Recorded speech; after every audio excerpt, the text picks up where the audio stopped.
Thank you. Great to see you again. Let me start by saying that what has happened the last few days, no one, absolutely no one saw this coming. I believe even the armed groups that are now in control of Damascus have been surprised of what has happened. But of course, what we have seen is a watershed moment in Syria's history, with President Assad and his government ousted from power, following what can only be called an extraordinary military offensive that saw Damascus fall within 2 weeks. And of course, what we basically saw was that the military of the Assad regime collapsed. But, and this is important, the situation is still moving fast. Syria is now at a crossroad with great opportunities, but also with grave risks. And we need really to look at both. We know that, of course, HDS is now the dominant group in control of Damascus, but it's important also to remember that they are not the only armed group in Damascus.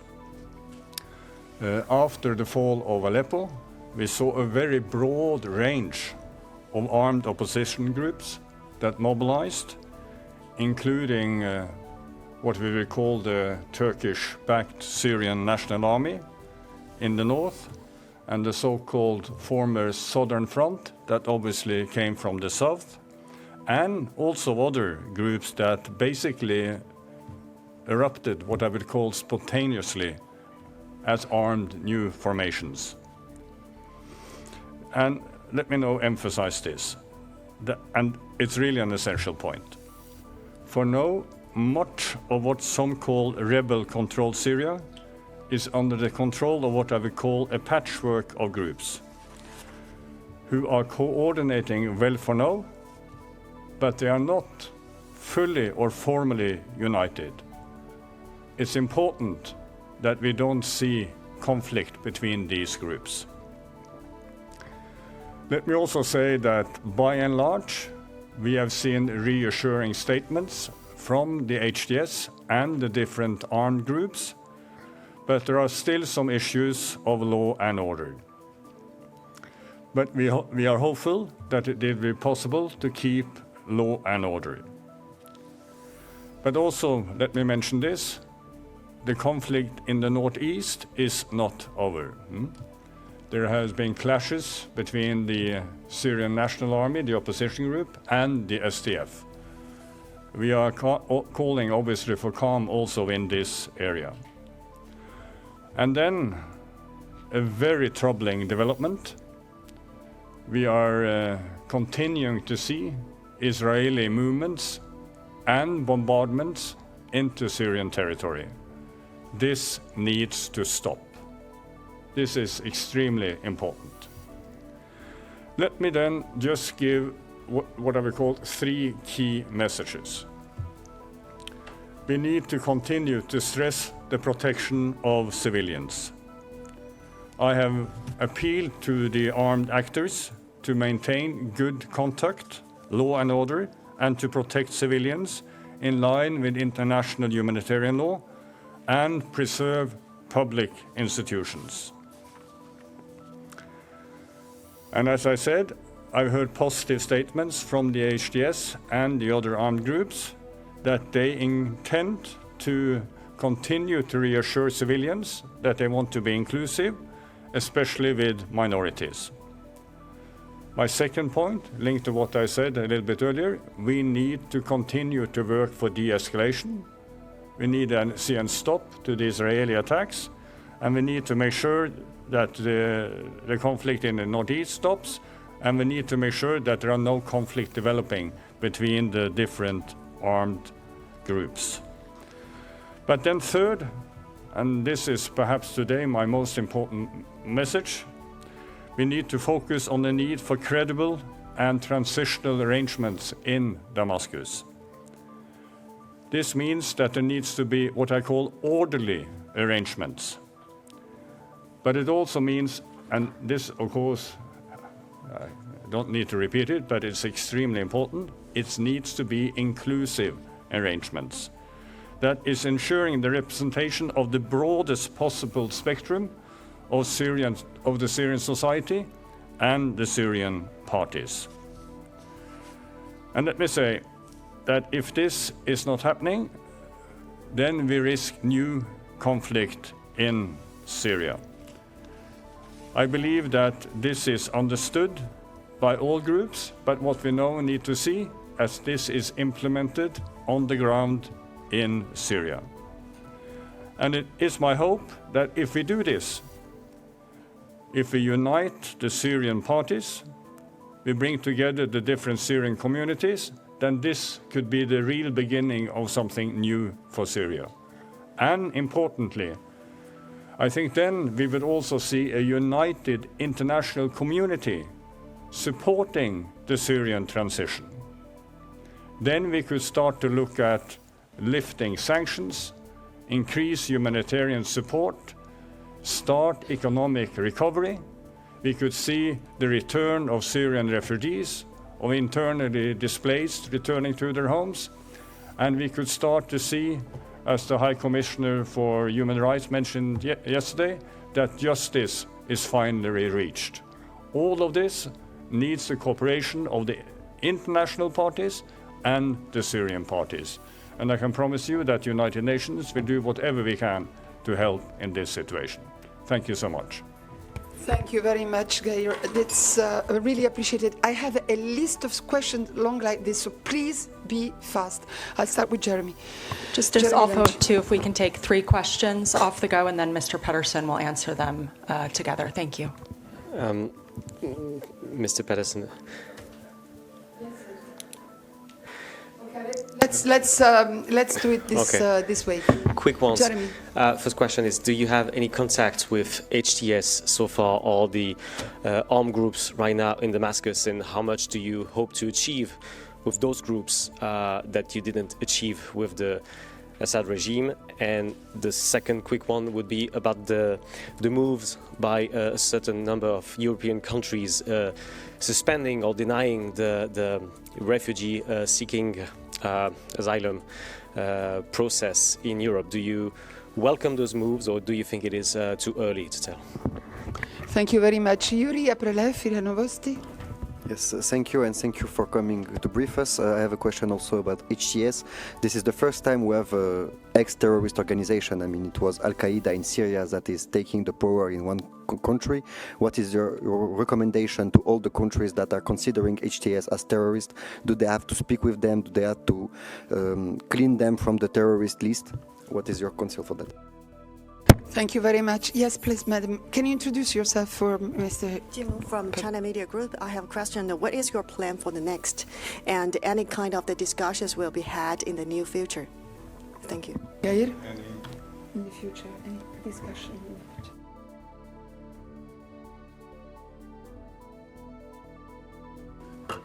future? Let me start with the question of HTS. That is obviously a key question. But let me also emphasize, they are not only, as I said, they are not only the armed group that are now in Damascus. So, as you all know, in Security Council Resolution 2254, al-Nusra was listed as a terrorist organization. This is obviously a complicating factor for all of us. But we also have to be honest. We have to look at the facts and to see what has happened during the last 9 years. It is now 9 years since that resolution was adopted. And the reality is, so far, is that the HTS and also the other armed groups have been sending good messages to the Syrian people. They have been sending messages of unity, of inclusiveness, and frankly speaking, also we have seen in Aleppo and in Hama, we have also seen, reassuring things on the ground. But as I stated at the very beginning, there have also been challenges. On Sunday, in particularly in Damascus, there were lootings, There were robberies, there were, invasion of public buildings, of private homes.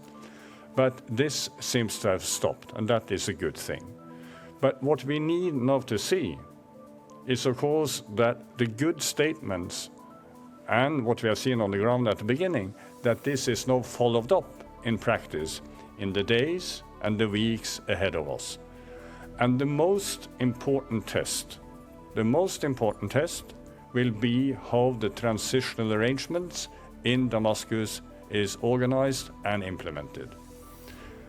These arrangements, as I have emphasized many times, needs to be inclusive. If they are really inclusive of all the different groups and all the communities in Syria, as I said, then there is a possibility for a new beginning.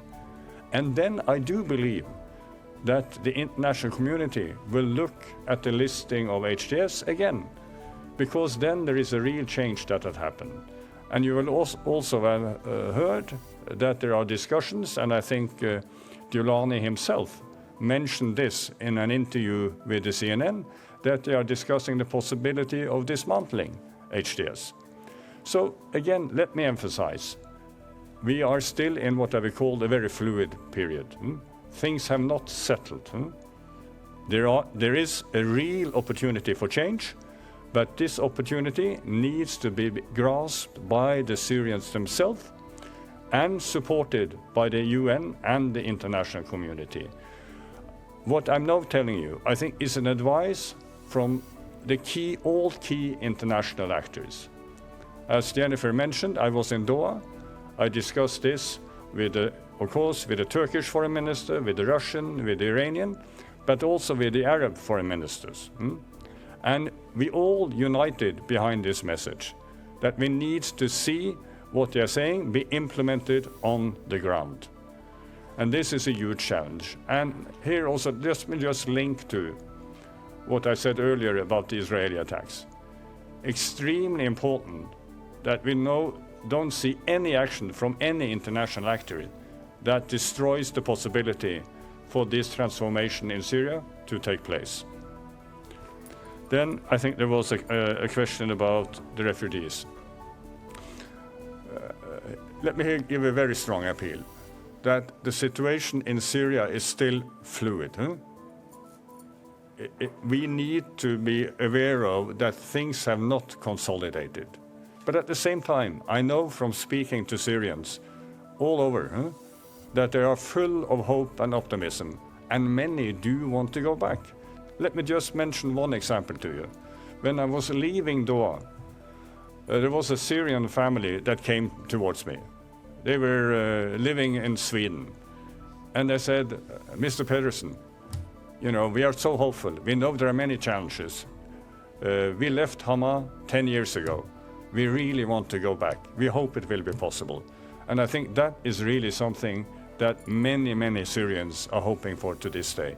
But let's make sure that the international community, that we are helping them in this process, because there are livelihood challenges still in Syria. As you all know, the humanitarian situation is disastrous.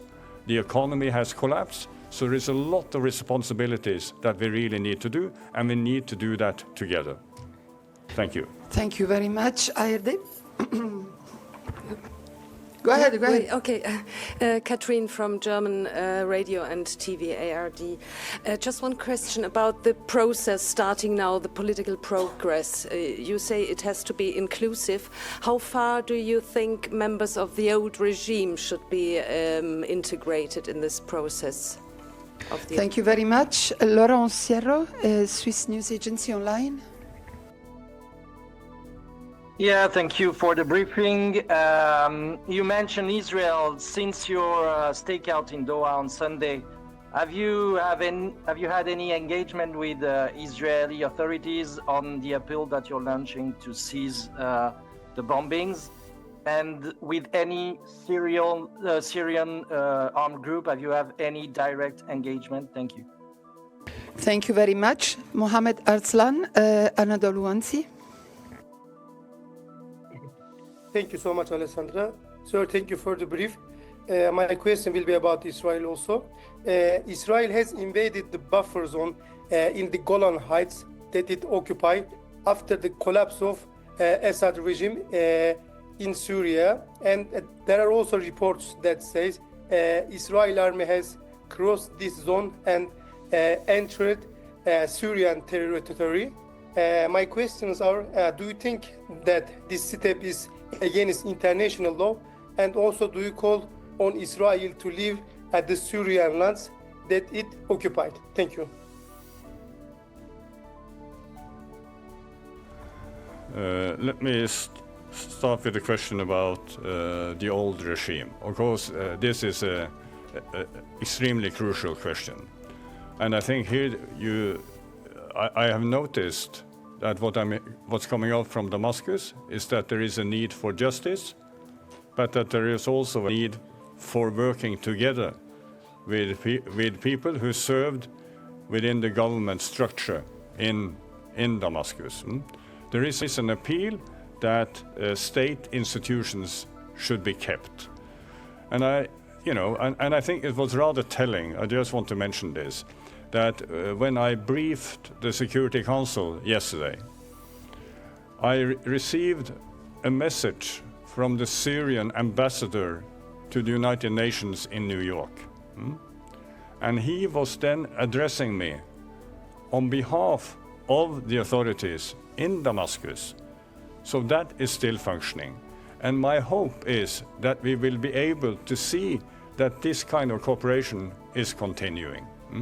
In other words, a focus on the need to keep state institutions and making sure, as I said, that all communities are included. And I think if these principles are followed, the Syrians will be able to sort out the distinctions between these different important questions. Then, as I said on Israel, I am not in contact with the Israelis, but of course the United Nations in New York, they are. And, the peacekeepers on the Golan Heights are of course in daily contact with the Israelis. And of course the message from New York is the same, that what we're seeing is a violation of the disengagement agreement in 1974. So we will obviously, together with our colleagues in New York, follow this extremely closely in the hours and days ahead. Listen, really appreciate this opportunity to see you again, and let's hope for a better future for Syria. Thank you. Thank you very much.